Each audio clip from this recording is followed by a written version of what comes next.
আমি যদি আল্লাহকে ভালোবাসি আর আল্লাহকে যদি বুঝাইতে পারি, আল্লাহ আমি তোমাকে ভয় করি, আমি তোমার উপর আস্থা রাখি, তোমার উপরে বিশ্বাস রাখি, তোমার উপর ভরসা রাখি, তাহলে আল্লাহ কি আমাদেরকে সংকটে ছেড়ে দিবে? কখনো নয়।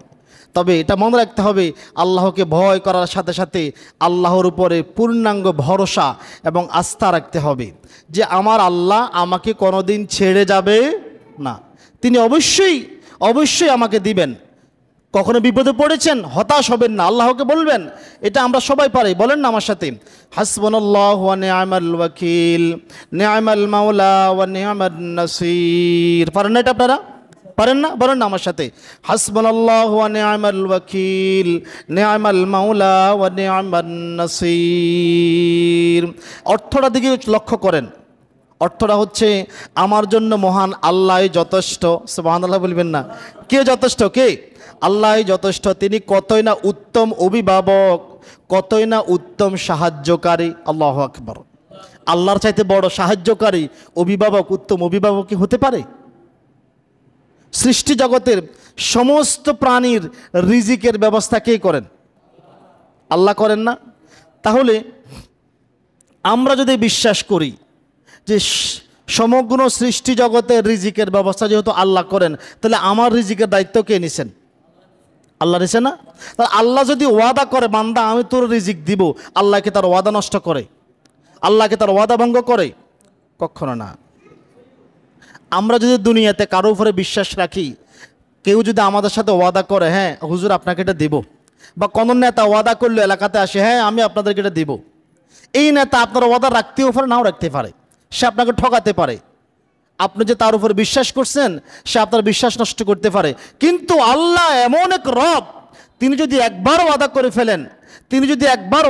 ফেলেন, তার ওয়াদা তিনি আর কখনো খেলাফ করেন না, তিনি অবশ্যই সে দায়িত্ব পালন করেন। আর রিজিক আল্লাহ আপনাকে যদি আল্লাহর উপর বিশ্বাস রাখেন এমনভাবে দিবে সেটা কল্পনা করতে পারবেন না আল্লাহ আমাকে এভাবে রিজিক দিতে পারে। ওমর ইবনে খাত্তাব রাদিয়াল্লাহু তাআলা আনহু বলেন, রাসূল সাল্লাল্লাহু আলাইহি ওয়াসাল্লাম বলেছেন, লাউ আন্নাকুম কুনতুম তাওয়াক্কালুনা আলাল্লাহি হাক্কা তাওয়াক্কুলিহি, যদি তোমরা মহান আল্লাহর উপরে সত্যিকারের ভরসা করো তাহলে তিনি তোমাদেরকে লা রুজিকতুম, তিনি তোমাদেরকে এমনভাবে রিজিক দিবেন কামা তুরজাকুত তায়রু, যেমনিভাবে পাখিদেরকে রিজিক দেন। আপনারা পাখি দেখছেন? যেমনিভাবে পাখিদেরকে রিজিক দেন। পাখিদের জন্য কোনো কলকারখানা আছে? পৃথিবীতে যে এত পাখি আছে কারোর জন্য কেউ কলকারখানা আছে?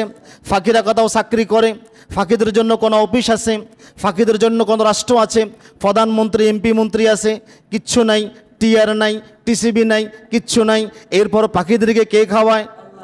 অতঃপর আল্লাহর নবী বলেন, তাকদু খিমাসা ওয়া তারুহু বিতানা, দেখবে তোমরা পাখিরা সকালবেলায় বাসা থেকে খালি পেট নিয়ে বের হয় আর সন্ধ্যাবেলায় পেট ফুরিয়ে বাসায় ফিরে আসে।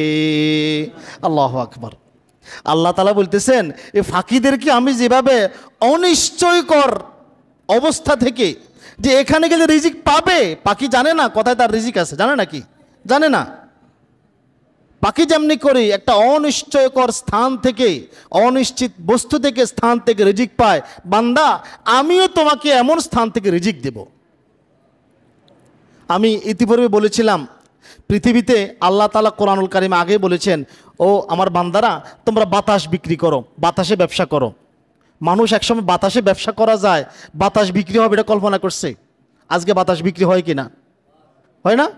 সাইকেলের চাকায়, মোটর সাইকেলের চাকায়, গাড়ির চাকায় যে হাওয়া দেন, এটা কি বিক্রি হয়? হাওয়া বিক্রি হয় কিনা?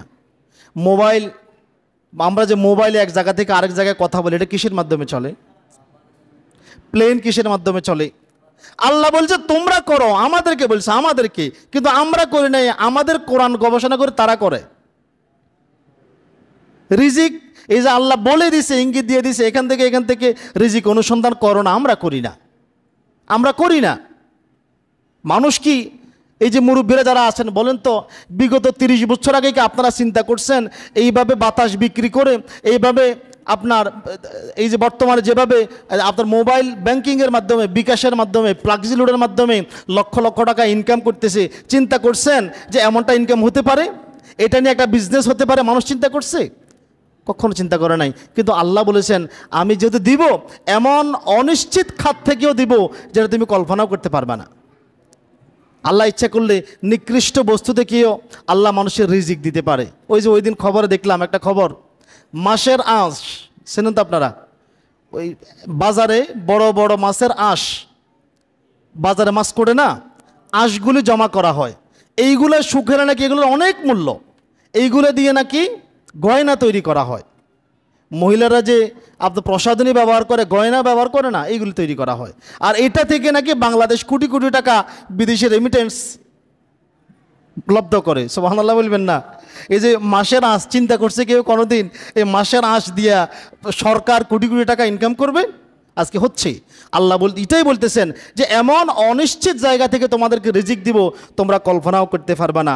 দুনিয়াতে আমরা কারো না কারোর উপরে ভরসা করি, সন্তানরা পিতার উপরে, পিতা চাকরির উপরে, স্ত্রী স্বামীর উপরে, তারপরে দলীয় নেতাকর্মীরা দলের নেতার উপরে। এই যে আমরা একে অপরের উপর ভরসা করি, আস্থা রাখি, আমরা আমাদের এই আস্থা বিশ্বাস একদিন নষ্ট হতে পারে। কিন্তু আল্লাহ এমন এক রব, তিনি কোনোদিন আমাদের বিশ্বাস আস্থা নষ্ট করবেন না।